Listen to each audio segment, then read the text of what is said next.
ମୁଁ ମରିଲେ ତୁ କେତେ ବର୍ଷ କାନ୍ଦିବୁ? ମୁଁ ସବୁଦିନ କାନ୍ଦି ସବୁଦିନ କାନ୍ଦିବୁ ନା କାନ୍ଦିବୁ ନା? ହୁଁ ମାଟା କିଏ ଭୁଲି ପାରିବ କି?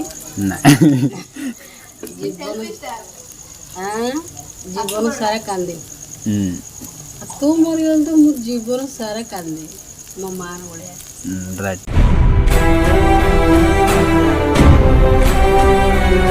କରିବୁ କି ନା ପୁରା ତୁ କେତେ ଦିନ ଗଲା ପରେ ମାଇକିନା ଆଇଲେ ପାସପୋର୍ଟ ଯିବୁ କିନ୍ତୁ ମାଟା ପାସପୋର୍ଟ ପାରିବନି ରାଇଟ୍ ଜୀବନ ସାରା କାନ୍ଦି ତୁ କାନ୍ଦିବୁ ନା ନାଇଁ ନା ମାଇକିନା ଆଇଲା ପରେ ଭୁଲିଯିବୁ। ମୁଁ କାନ୍ଦିବି ରେ ମମ୍ମି ମମ୍ମି ହଉଛି ମୋ ମମ୍ମି ନ ଗଲେ ମୁଁ ଯିବିନି। ମମ୍ମି ତୁ ନ ଆଇଲେ ମୁଁ ଗାଁକୁ ଯିବିନି ଏମିତି କହୁଛି।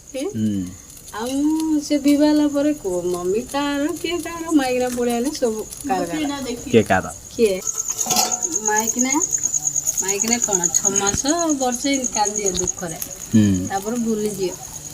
ଆଉ ମା ମଲା ଯାଏ କାନ୍ଦିଅ ପୁଅ ପୁଅ ପୁଅ କାନ୍ଦିଅନି କେତେ କଷ୍ଟ ସେଥିପାଇଁ ମୋ ମା କାନ୍ଦୁଛି ତା ପୁଅ ମରିଲା ଯେ।